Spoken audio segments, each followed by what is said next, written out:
This is Metal Mike, and in this episode we hear from the killer guitar player from DIO and many other projects, Craig Goldy. We go in depth about his time in DIO, his friendship with Ronnie, their songwriting process, and so much more. If you're a DIO fan, you do not want to miss any of this. Hey, do you like the content on this channel? Well, please like and subscribe, and consider becoming a supporter through Anchor. There's a link in the description below. Now here's Craig. Check it out. Well, Craig, welcome to the 80's Glam Metalcast, man. How you doing tonight? I'm doing great. Thank you, man. It's good to hear your voice. Good to talk to you. Yeah, same here, same here. So, Craig, what's going on in your world? You working on anything new at the moment? There's quite a few things going on. Mostly, it's slowing me down a little bit. I had a bit of an injury from a car accident a while ago, and so it's just kind of slowing me down a bit. And so little by little, things are getting better, and so I'm going to be able to start moving a lot quicker. So some of the stuff has really gotten in the way and limited my ability to do stuff. So there's going to be some new music and all sorts of stuff coming up pretty soon. Awesome. Under what umbrella is this music going to be under?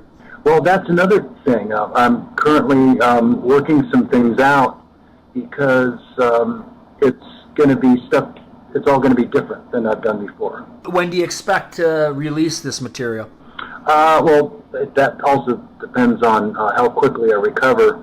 But I'm hoping no later than, let's say, early next year.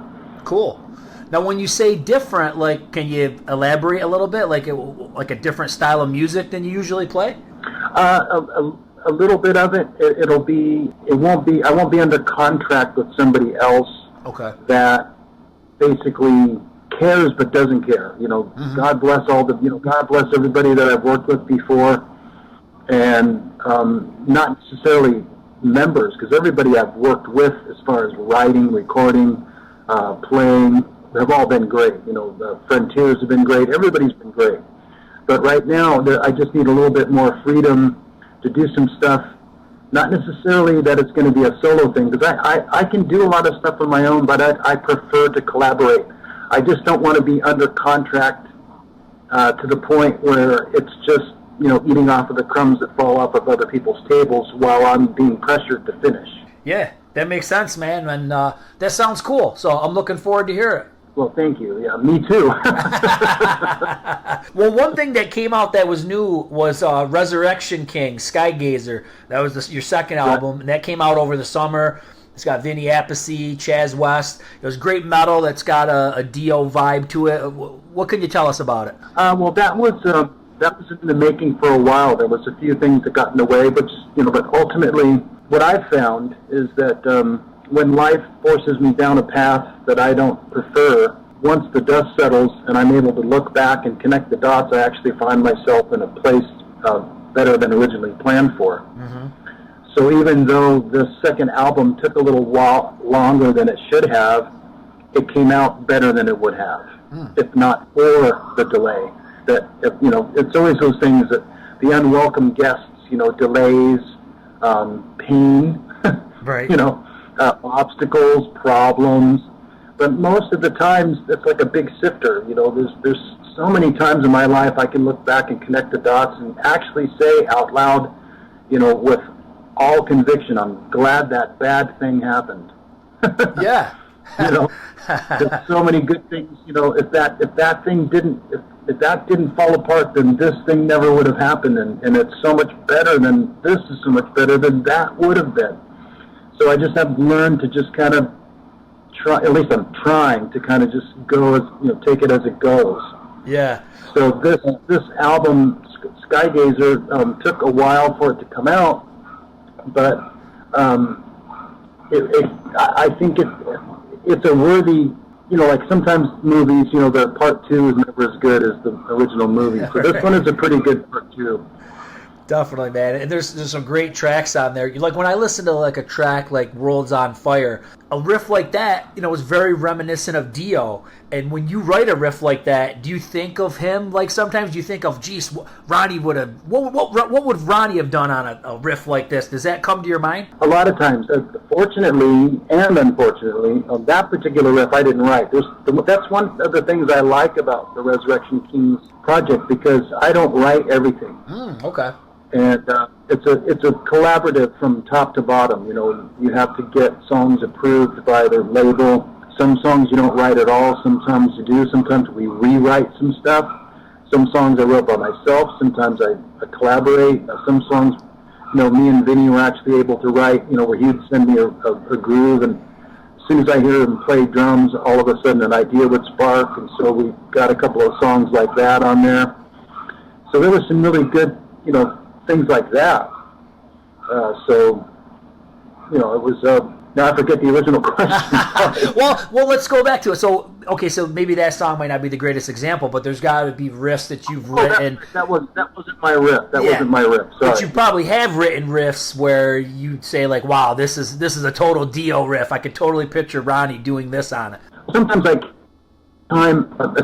now anyways, because he's no longer with us, I would always come up with riffs, and then before I would do anything with them, I'd play them for him. Even when he was in different bands, because him and I always had plans to do stuff together. Mm-hmm. And so, like, even when he was in Heaven and Hell, he would actually call me at home and read me his lyrics from Heaven and Hell. Oh, wow. And he goes, Goldy, I thought of you, you know, because that's how him and I met, mm-hmm. was the auditions for Rough Cut. And the very first thing I got a chance to talk to him about was how great I thought his lyrics were. And I told him, you know, because at that time everybody was a fan of Ronnie James Dio, because he was the producer of Rough Cut. Jake just left and joined Ozzy, and now there's an opening for it. So everybody's favorite singer was Ronnie James Dio. So when I walk in and I say, you know, my favorite singer, he's, you know, this, yeah, right. But he could tell it was true. And so, you know, I told him that I would learn his melody lines on guitar, and I was so surprised how high up the neck it was, because his voice was so thick. Uh-huh. You know, somebody, you know, who plays guitar would understand this. On the high E string on the 10th fret is called the D. You know, now the Jafria song, Call to the Heart, David Glenn Isley hits that D, and it sounds like it's up in the stratosphere. Mm-hmm. But at the end of Don't Talk to Strangers, Ronnie actually hits an E down to a D, and it sounds much lower. Huh, isn't that wild? But he actually begins higher and ends at the same spot, but it sounds, because he's so thick, it doesn't sound like it's in the stratosphere. That used to really stump me, because I'd be looking for lower notes, and I'm like, couldn't be this high, it couldn't be this note. And then all of a sudden I'm going, oh my God, it's this note? and he laughed. But then we started talking about how his lyrics, you know, I could tell that he would say one thing and mean another. Yeah. He's like, what are you talking about? You know, and I would say, well, you know, you would pick these subjects that had two opposing sides, but somehow you would unify them, and then it would be with this really dark sound and dark theme, but with a positive message. And he would grab my arm and say, yeah, that's right. And I didn't realize that right then we had I'm getting chills, we had created a special friendship that would last for over 30 years. And one of those special parts about that friendship was his lyrics. So he would always test me when we would work together. What do you think this means? And I would say, oh, I think it means this. Or even before I got in the band, like just before both Last in Line and Sacred Heart came out, a lot of times me and Ronnie, we had like a drop everything kind of relationship. It was funny. If we ended up there was a place called the Country Club in California, in LA, where a lot of bands would play. And a lot of national acts would go there, because the stage was big enough and the venue was big enough to handle it. And sometimes me and Ronnie would end up being at the same concert. We didn't plan on it, we just were. We'd run into each other and we'd go, oh, hey. So by the time the concert was over, Wendy was in a different car with my date, and I was in a car with Ronnie on the way to the after party, but we'd stop at the Niji office so he could play me the new songs. And asked me what I thought he was saying. And every single time, well, I think it sounds like you're saying this. You're saying that, but it really seems like you're telling people this. And he grabs my arm and goes, that's right. You know, and it was just one of those things, you know. So working with him, I also realized, you know, how important groove was and stuff like that. So for you to say stuff like this is something that Ronnie would be proud of. Anytime anybody tells me that, that's a great thing, because I would always gauge what it was, you know, that I was doing musically by what he would say, and so I would always run my ideas through him first. Then if he said, whatever he said no to, that's what I would use for other projects. So I would keep off whatever he said yes, even if we didn't use it. If he said yes, that stayed with him. When it became time for you to join the band, I mean, you guys already had a friendship. Did you have to audition, or was it just like, Craig, it's your time to get in the band? How did it all come together? That actually also was birthed during the demo recordings for Rough Cut. One night, because him and I, we just liked hanging out together. There was so many times there was just the two of us at his home watching old Rainbow videos, and then it'd get too late. He'd bring out a mattress and put sheets and blankets and pillows, tuck me like a father to a child, and give me headphones so I could listen to the Holy Diver album before it was even done. Wow. And then, so late nights, he was of the same mind. You don't stop because you're tired. You stop when it's done. Mm-hmm. So we'd be working late. And back in those days, Sound City was, they made a big documentary about all the stuff that happened in that studio. One of the things that happened in that studio was Ronnie's promise to me that if Vivian ever didn't work out, I'd be his first choice, because he got so impressed with how easy and how wonderful it was for us to work together. Wow. That's amazing, man. So when this finally happens, how long did you have to learn the set list? We had 6 rehearsals. Okay. That was it. Because he knew I knew the songs. Mm-hmm. And the only thing that I really needed to learn was the medleys and how if they extended stuff or changed things, which he liked to do live to make, he liked to change things up. There was only 6 rehearsals. It's funny. Before our interview a couple nights ago, I watched the performance that's in. It's pretty. I think it was an official release. It was in Philadelphia, and you're playing Sacred Heart, and it's like you've got the dragon and this giant. I mean, it's a mammoth stage. I mean, when you finally hit that stage, I mean, it had to be surreal. Here you are, playing with one of your idols, your friend Ronnie James Dio, but then you've got this just whole thing that's going on stage. It just had to have been surreal for you. Completely, from top to bottom. It was just a headlining stage, 20,000 seat arenas every night. I didn't know what to do with myself at first, because being an opening act, you don't have that much room, and suddenly it's almost like, you have a city block, right. To run around. And I'm like, what the heck am I going to do with this? Eventually we found our way, because he did pull a couple of rehearsals that had that kind of size stage, so I could get used to it. And there was a couple of things that he wanted to work out too, so it wasn't just for me. So it made me feel better that, it's like, God, you're going to spend all this money just for me? I don't think so. He's like, no, don't worry, Goldy. We got other stuff we got to figure out, so don't worry about it. But yes, we want to make sure, you're comfortable, because, he knew that I cared so much that I could easily just carry myself into a total standstill. What did you do with the solos? Because I'll be honest, I'm more of a song guy than a solo guy. Did you play them verbatim, or did you put your own spin on it, like Adrian solos? A little bit of both, because I wanted to be able to show people that I could play Vivian solos, but at the same time, I wanted to interpret them the way I thought it sounded cool, because they were great as they were. So they were basically note for note, just kind of fudged here and there, because number one, to be respectful. Number two, people can do just about anything in the studio, but can they do it live? Right. And then, so I wanted to make sure that his studio solos were done live. I wanted to be able to move around while I played them, and still sound okay, because I've heard so many different recordings of when I was doing really well as far as stage presence, but the audio version wasn't that great. But because they were mixed together, it was forgiven, because people were seeing it. So what they saw, it was okay, because what they heard and what they saw kind of went together. Yes. But but when the live recordings were minus the video, all of a sudden it's like, what the heck is that? That's horrible. So I had to learn how to try to do both. So it was a good learning experience that way too. You seem like you got pretty comfortable pretty fast, because I mean you're swinging your guitar around, going pretty crazy on that Philadelphia performance. So at that point, you must have been getting pretty comfortable. Well, I was trying, because at the time, when Eddie Van Halen came out, he changed everything. Mm-hmm. The stage presence, everything. And so it was like, man, I really have to up my game, if I'm going to be even remotely remembered.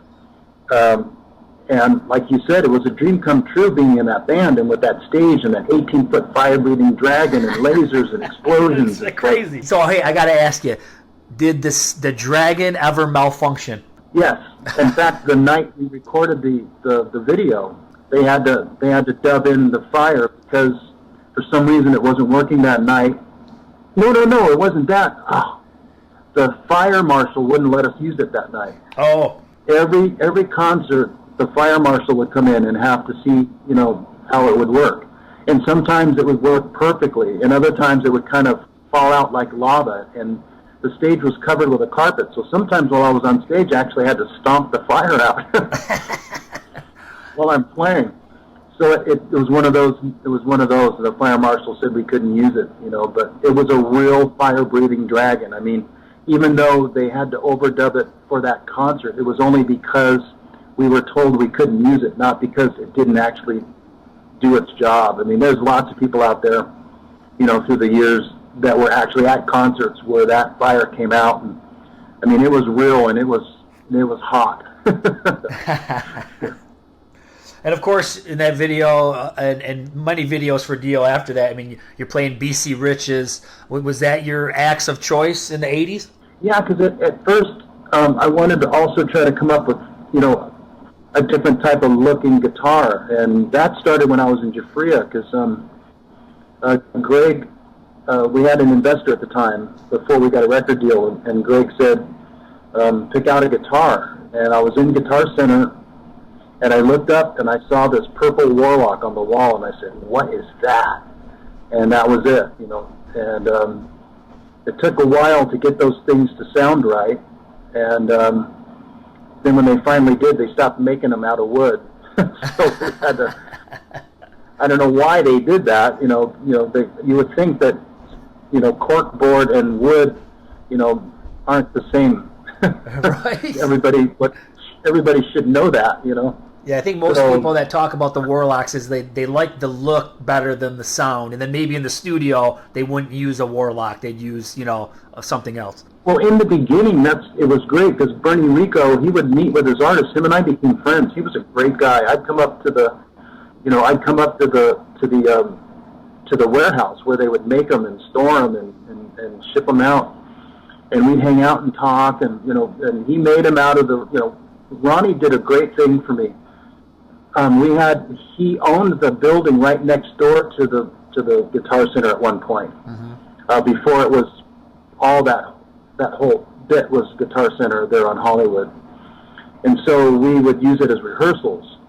And Ronnie said, okay, just go at it. So he gave me a couple of days where everybody would come in from BC Rich and say, this kind of wood, this kind of pickup, this kind of chrome, this kind of fretboard. So we tried to find the right combination. And so we found the right combination, except at one point, Ronnie only wanted me to use Marshall GCM 800s and not the modified head. So that created a problem, just when we found a really good sound. Because you can hear it on the studio version of Time to Burn.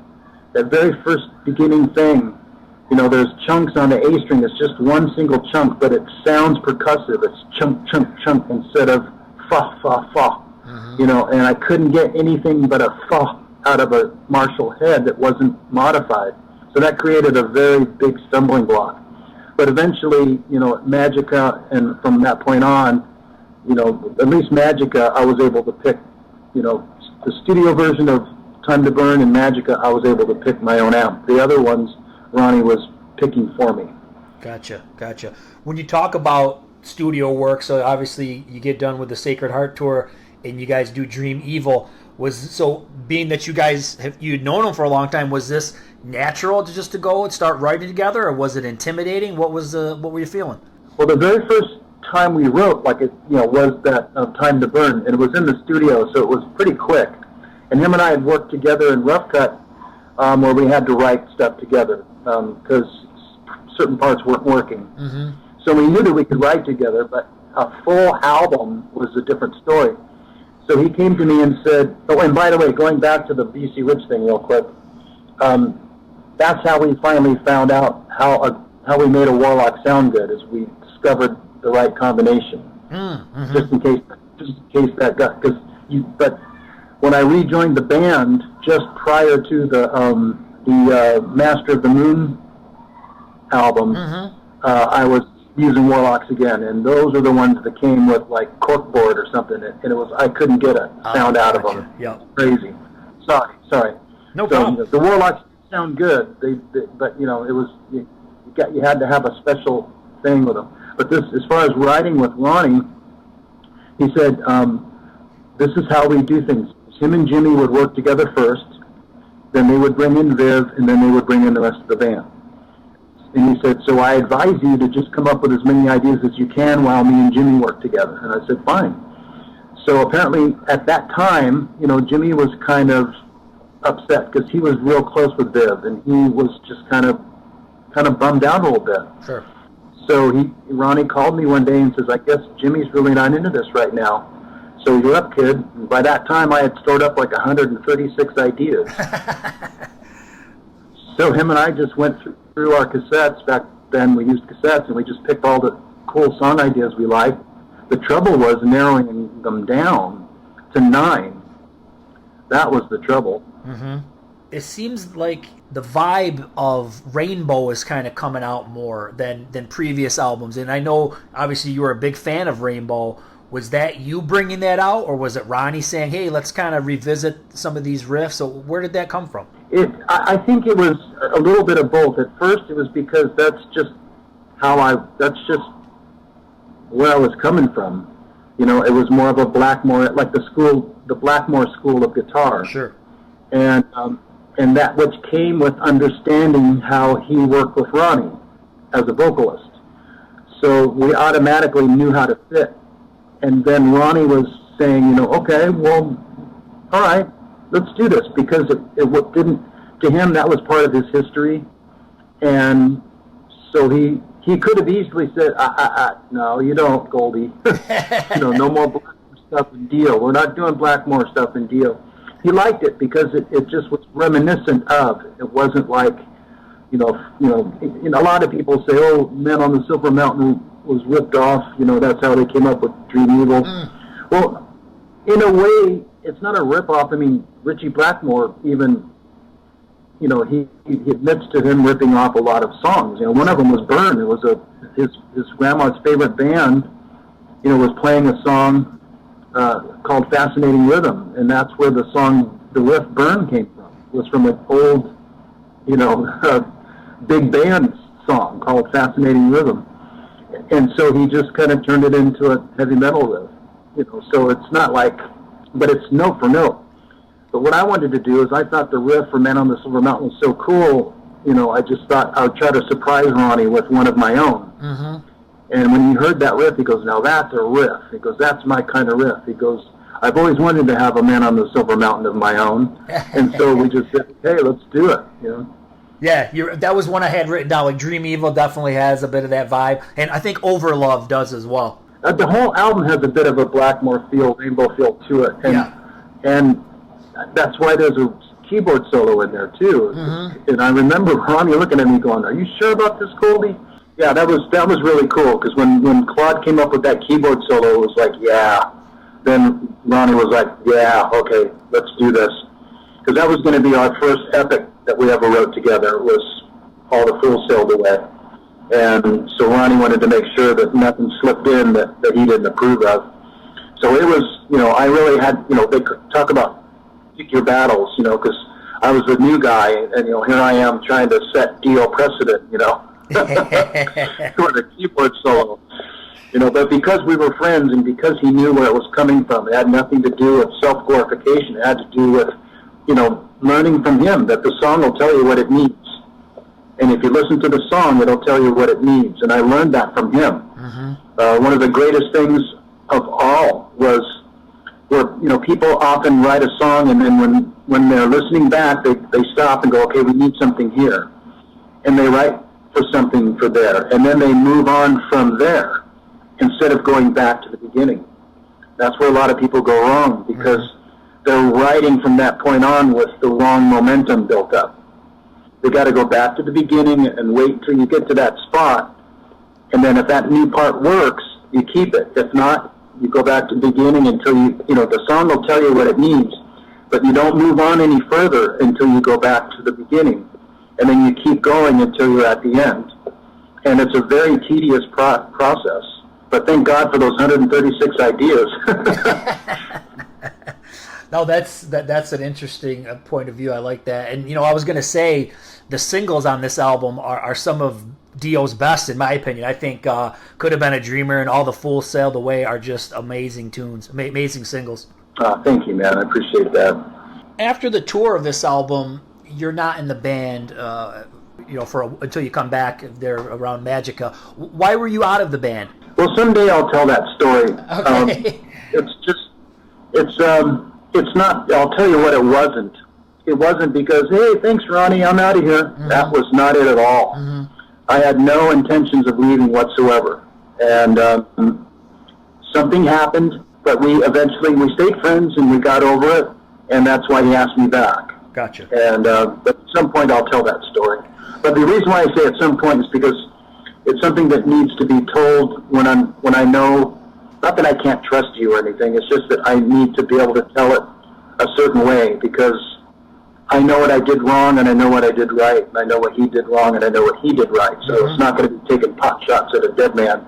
Yep. It's just going to be answering the question once and for all in the way it needs to be told, because it ran deep. Mm-hmm. And he was and still is my favorite singer. It was a dream come true that I was in his band.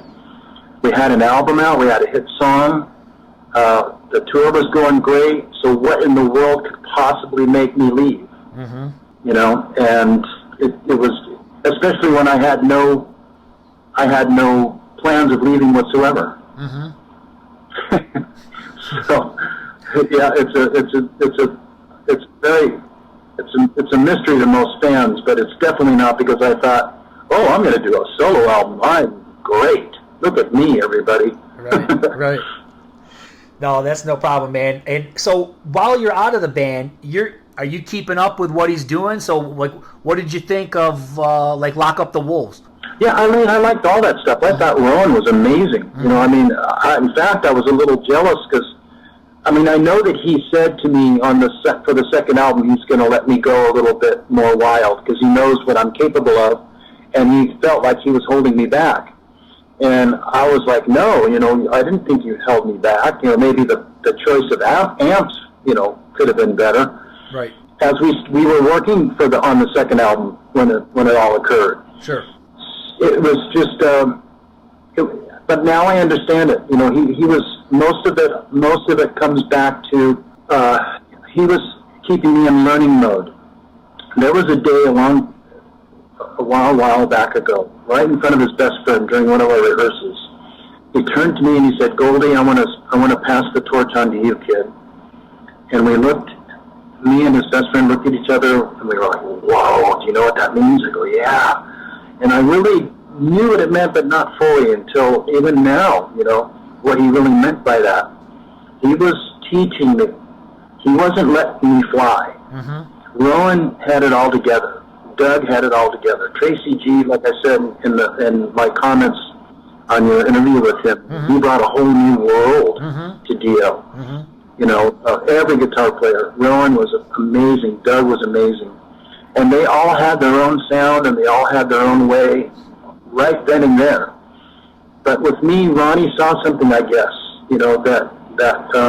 like if you listen to the guitar solo, depending on which one you get, from Naked in the Rain on the Dream Eagle tour, mm-hmm. that was supposed to be for Headbangers Ball, which it did, but nowadays there's no more Headbangers Ball. I think they're bringing it back. But Ronnie says something at the end of that, almost like a message from the grave now, where he says, that looking forward to me being the leader of my own band someday. And that was when I was still in the band. He was grooming me to be a leader.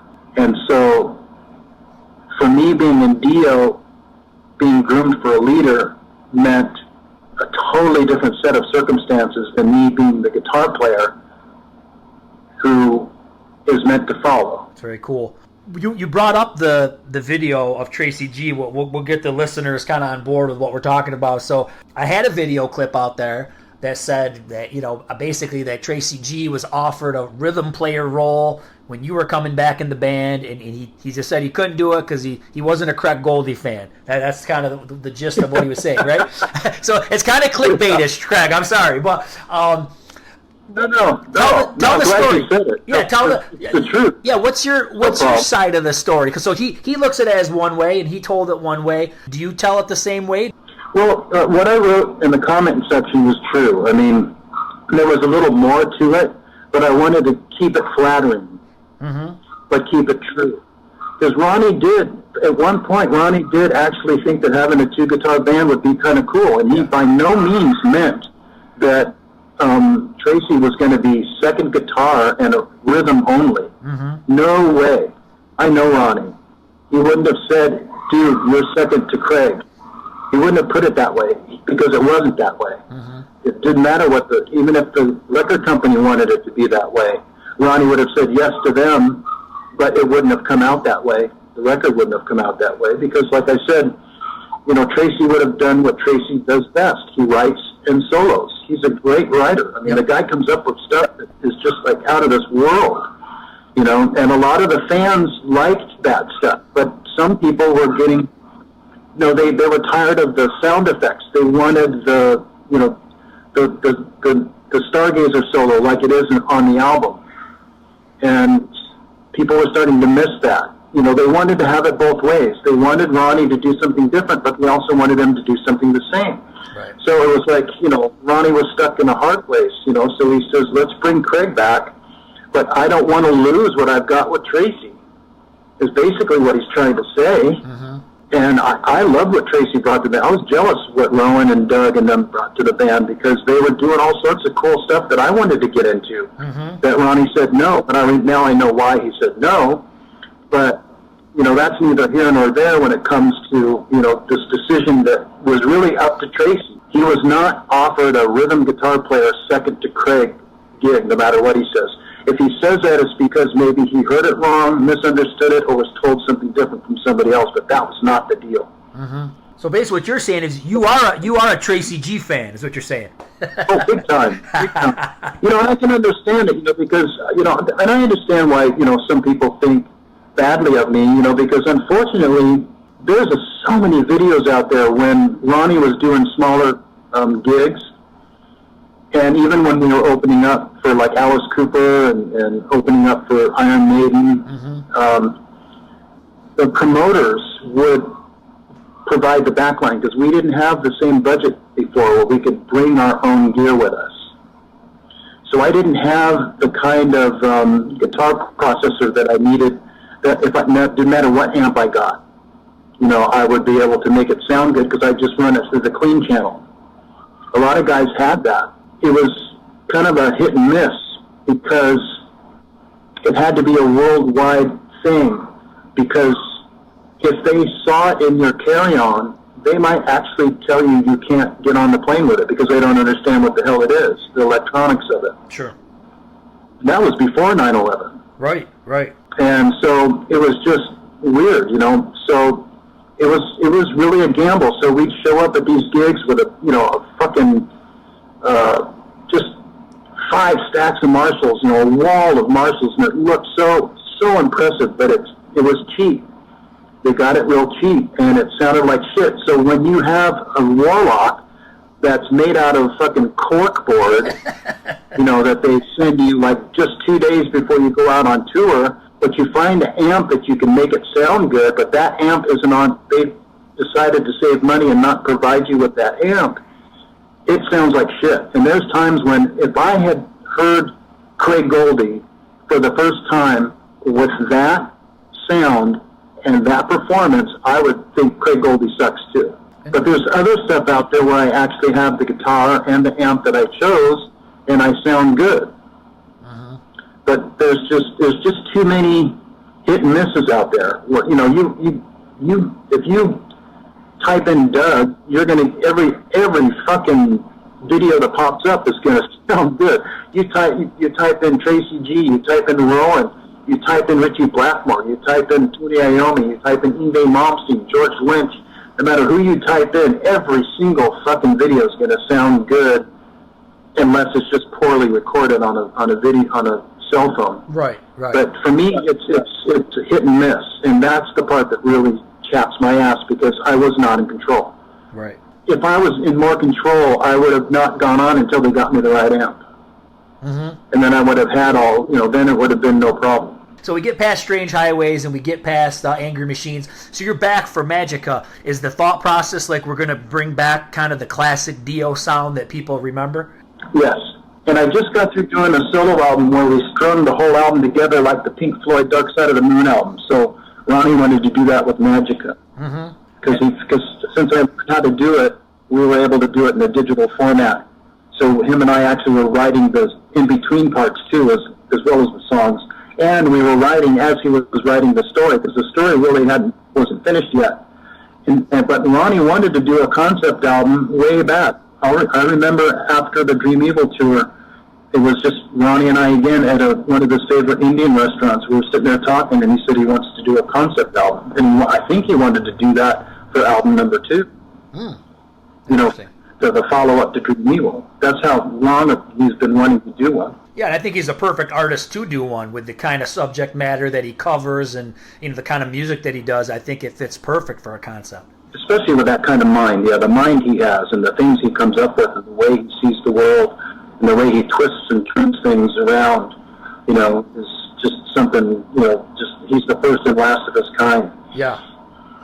I'll tell you, man, one of my favorite Dio albums of all time is Master of the Moon. I think Master of the Moon kicks major ass songs, and there's so many cool tunes. There's so many cool tunes on there. I mean, obviously, like One More for the Road is like a classic, Dio type of a song. But then there's these like chuggy riffs like Shivers and Death by Love. I think those songs are just like hidden gems on that album. I love those tunes. Wow. Well, thank you for that. Yeah, I mean, Master of the Moon was a little bit of a it was a weird time.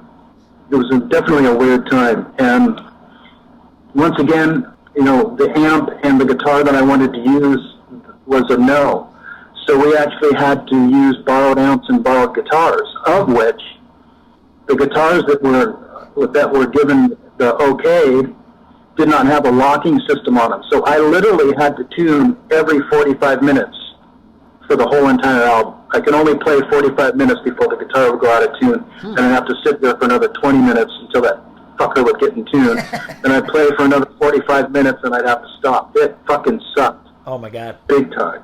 So there was just a little bit of that going on, and it was just like so much time being wasted by that. And it was just outrageous. But we got through it, and we worked late nights and got through it and everything. And there was so many great songs on that album. I just wish that it had, we had the opportunity, to get. Well, I didn't see anything wrong with using the same guitar and amp for Magica for Master of the Moon. But for some reason, it was like, no. He's, I don't know what it was. He just said no, and that was it. I was like, okay. It was crazy. What's your favorite album that you worked on with Ronnie? Actually, there's moments of everything that are my favorite. It's kind of like saying, if you had only one thing to choose, which would you choose, to inhale or exhale? Which would be an impossible choice to make. I got you. When it comes to Dio Disciples, are there any more shows on the horizon? Anything going on in that camp? Oh, I'm sure we'll probably do some more concerts and stuff like that. Yeah, I'm sure. But right now, my particular injury, I'd have to wait until I can actually, go and do tours again. So they might, if they do it, I hope they actually bring. I think it would be great because Rowan's done a couple of gigs like that, and they loved it. I say bring Doug and Tracy G and Rowan in there, and have them have a go at it for a little while. I think that would be awesome. Yeah, that would be cool.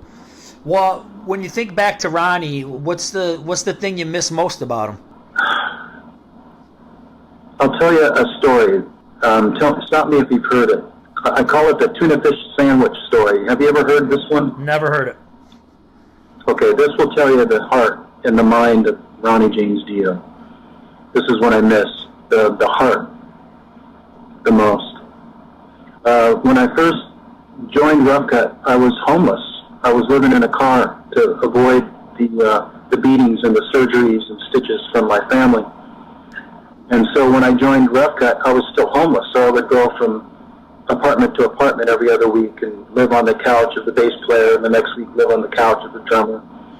So that one week, I was at one of the guys' houses, and I made myself a tuna fish sandwich out of a can of tuna that I bought. Well, this guy comes home and throws a fit, says this is his can of tuna, and I'm like, right, well, dude, whatever, how much can a can of tuna cost in 1983, Right. I'll buy you another can of tuna, But that fit was heard around the world. I didn't say a single thing. But the next day, I'm heading towards, the kitchen, and I look outside the window, and I think I see Ronnie's car. And so I stop, and I wait, and I look, and sure enough, there's Ronnie and Wendy getting out of the car, both carrying 2 full bags of groceries. And they walk up the stairs, and they kick the door because they don't have a free hand to knock with.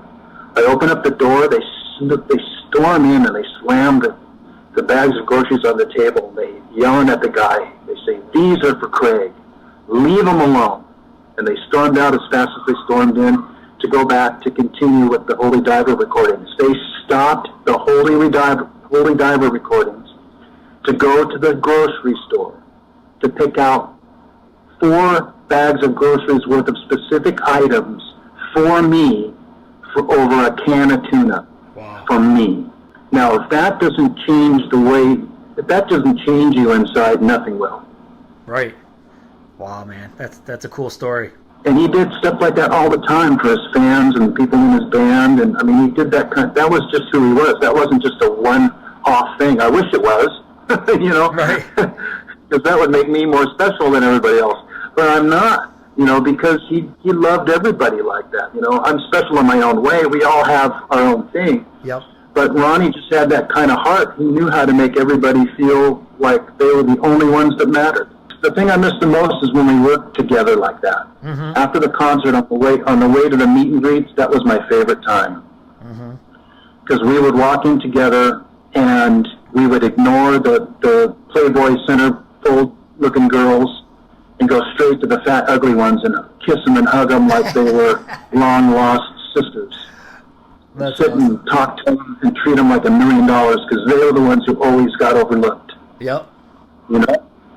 And we just thought to ourselves, the good-looking, Playboy bunny girls were pretty pissed off that they weren't getting the attention they deserved.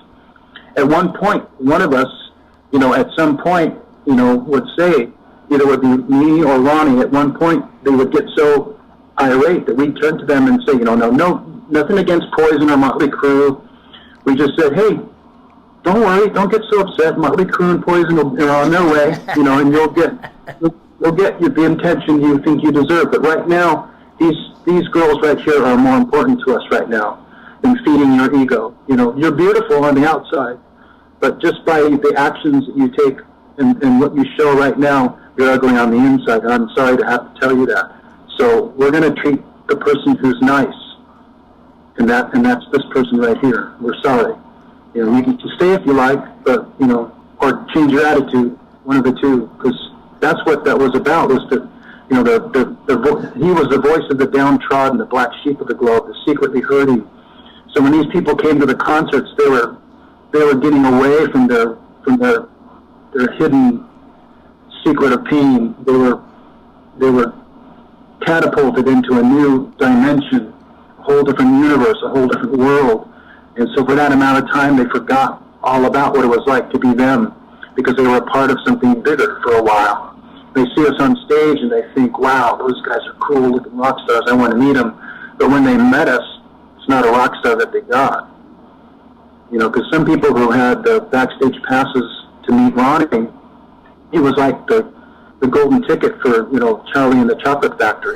Right. They had the key. Really, they had the keys to the kingdom, and they were going to meet the king. And when they did, he turned it all around and blew their minds with kindness.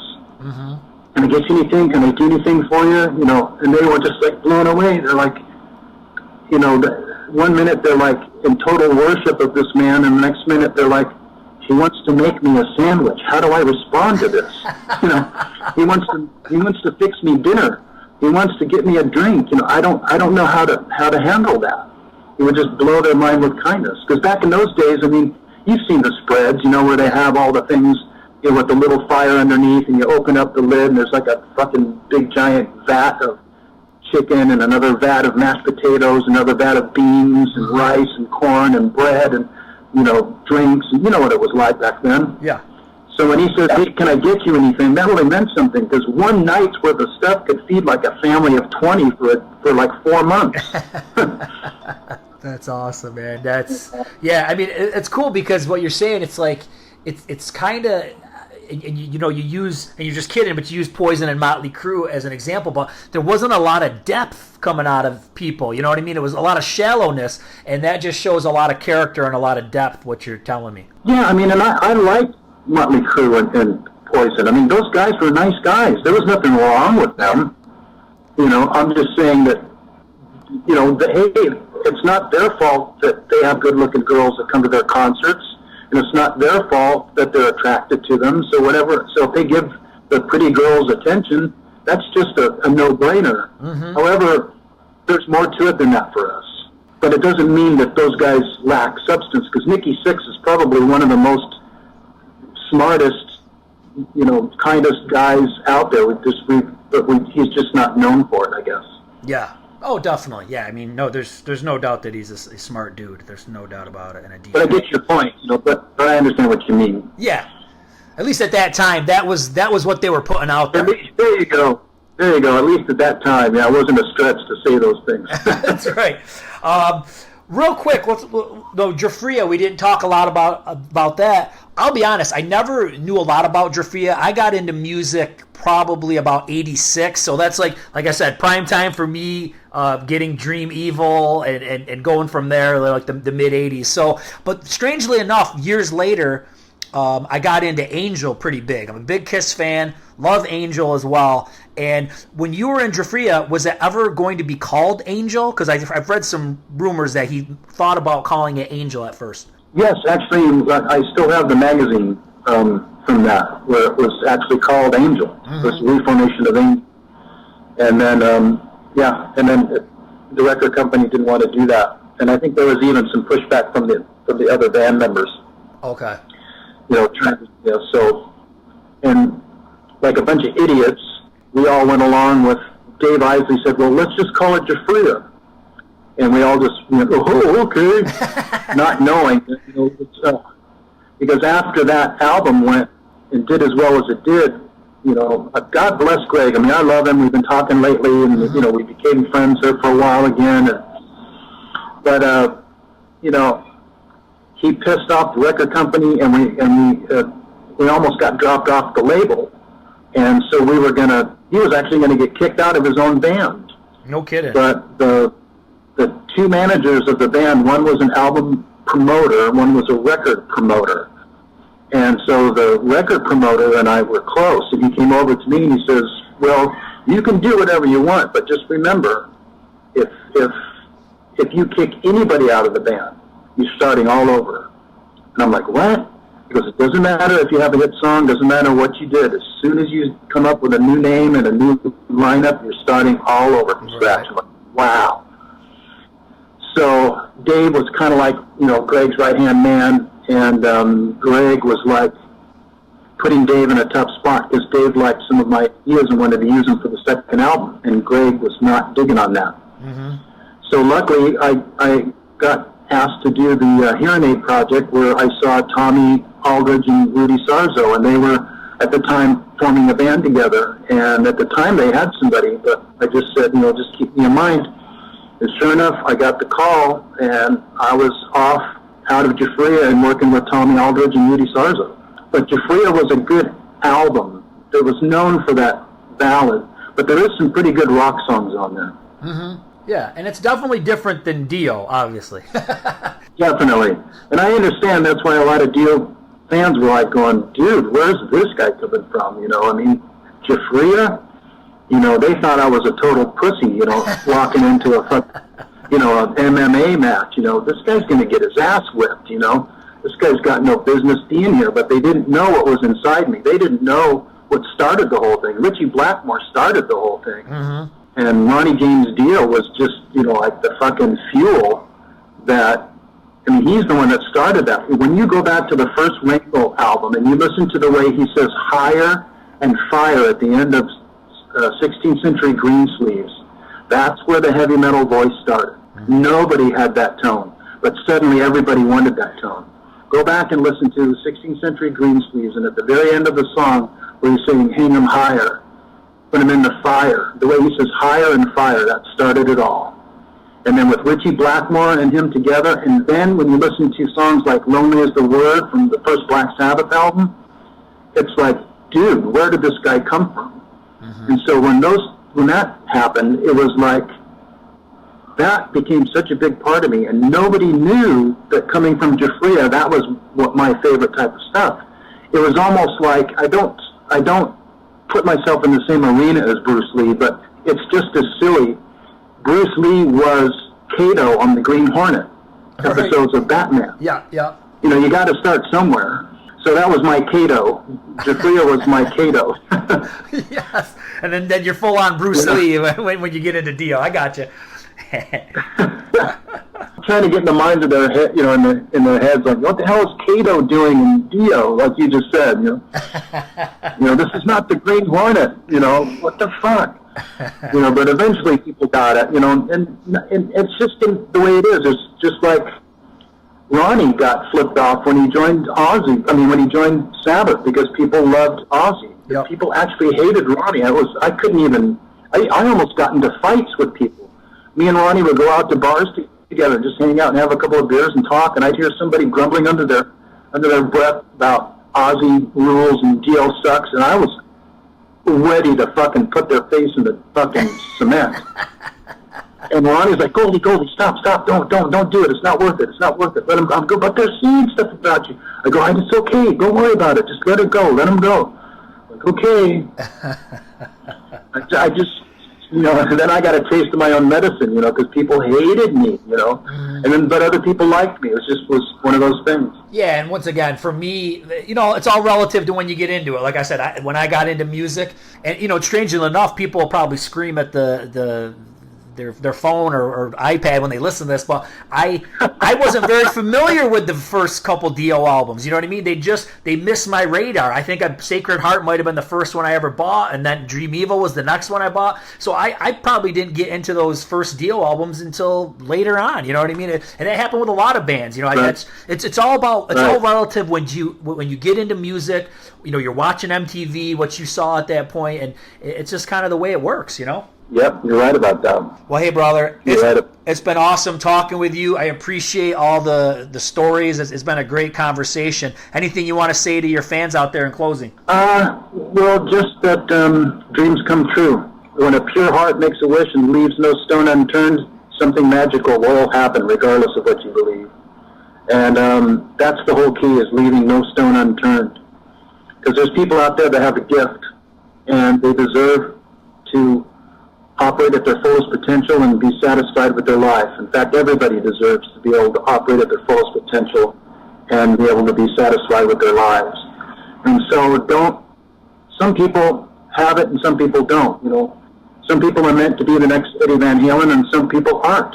Right. You know, some people love Billy Gibbons. He's nowhere near the technical, you know, ability that Eddie had. Same thing with Angus Young. You know, if you put Angus Young and Eddie Van Halen in two separate metal cages, Eddie Van Halen's going to break out just by playing his guitar. You're going to need a fucking saw in the claws of life to pull, you know, Angus out. But people still love him. Yeah. You know, just be true to yourself. And what I call, don't be a thumb who wants to be an eye. You know, because the eyes get all the attention and the thumbs don't. But if my thumb argued with me, if my thumb had a brain and an attitude and a mind of its own. If I was thirsty and I was reaching for a glass of water, I wouldn't be able to pick it up because my thumb wanted to be an eye instead. So be true to yourself. There's nothing wrong, because those guys, the thumbs of life, they're the ones that make the world go around. They're the true rock stars. They're the true celebrities. Nobody's better than anybody else. Just know your worth. Know your worth. Be satisfied with who you are and be the best you can possibly be. And if it means being a musician, or if it means being a janitor, or if it means being the president of the United States, or if it means being, sitting behind a desk, in an office, it doesn't matter. Just be the best you can be. And then, you still deserve to operate at your fullest potential and be satisfied with your life. And that's going to be one of the programs that I'm coming out with, actually, is to be able to have an open door policy for people to come, to be able to get a hold of me and get the kind of help they're looking for, because they're one of the truly gifted that are being held back. Wow. And that day is going to come to an end. That day will come to an end. Man, Craig, you got me all pumped up, man. I'm ready to take over the world. That was awesome. Well, you got me going the same way, man. Thank you, buddy. I hope we can do this some more. You're great. Yeah, man. This was great. Really appreciate your time. I appreciate you, buddy. Thank you so much. All right. You have a good night. Thanks. Well, that was a great conversation with Craig. Next up is Blaise Bailey, formerly of Iron Maiden. Subscribe so you don't miss it. Rock on!